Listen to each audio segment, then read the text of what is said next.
Hey everyone, it's Braden Anderson here from Grove, and today we're going to be breaking down an important procedural shift at the SEC that is going to have a big impact on how enforcement settlements are handled, especially for public companies, broker-dealers, and investment advisors. On September 26th, SEC Chairman Paul Atkins announced that the Commission is going to be reinstating its old practice of reviewing settlement offers and waiver requests at the same time. So if you're involved in an SEC enforcement action and you're pursuing settlement, this is going to matter because it changes how collateral consequences like disqualifications and offering restrictions are handled when you settle a case. So let's start with some quick context. When a company settles an SEC enforcement action, say an accounting fraud case or a disclosure violation, that settlement can automatically trigger statutory disqualifications. Those disqualifications can be devastating.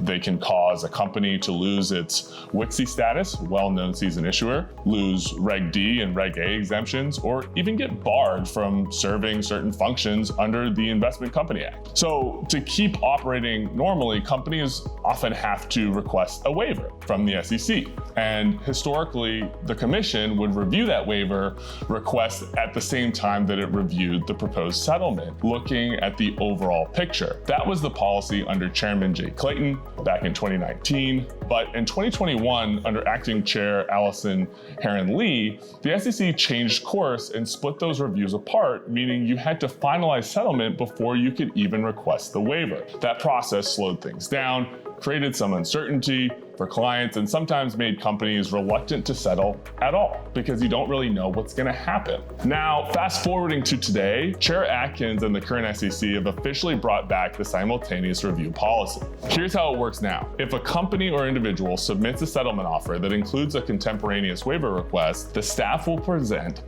both together to the Commission. The commissioners will consider the facts of the enforcement case, the company's compliance record, the collateral consequences, and the waiver request all at once. And the goal here is to make the process fairer, faster, and more predictable. And I think Atkins really said it best that this change allows the SEC to evaluate the proposed resolution of the matter in its entirety and to determine whether it truly advances the agency's three-part mission: protecting investors, facilitating capital formation, and maintaining fair and efficient markets. So what does this mean in practice? Let's be clear. This doesn't mean that every settlement will automatically come with a waiver. The Commission can still separate them if it wants. And if the SEC accepts the settlement, but denies the waiver, the company will have a short window, usually about 5 business days or less, to decide whether to move forward with just the settlement or to walk away. If they walk away, then the deal's off the table and litigation could follow. So there's still a risk, but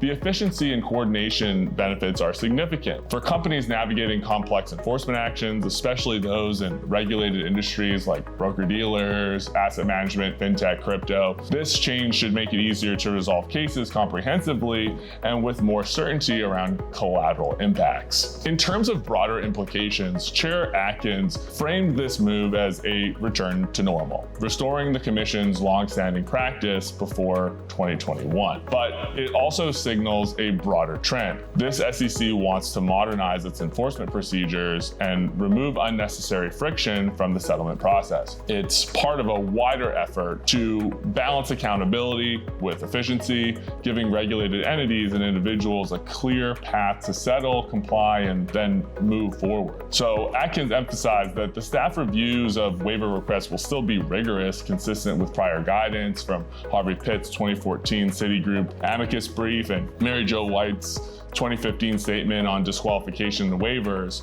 So a bar for waiver isn't being lowered, it's just handled in a way that makes a little bit more procedural sense, in my opinion, and clearly Chair Atkins as well. So the bottom line is that the SEC's decision to restore simultaneous consideration is a smart procedural reset, and I think personally one that promotes transparency, saves time, and gives regulated entities a more predictable path forward. So if you're dealing with an SEC investigation, considering a settlement and collateral waiver issues, please contact me and my team at Grove. I'm Braden Anderson. Thanks for watching, and don't forget to subscribe for more updates on the securities regulatory industry.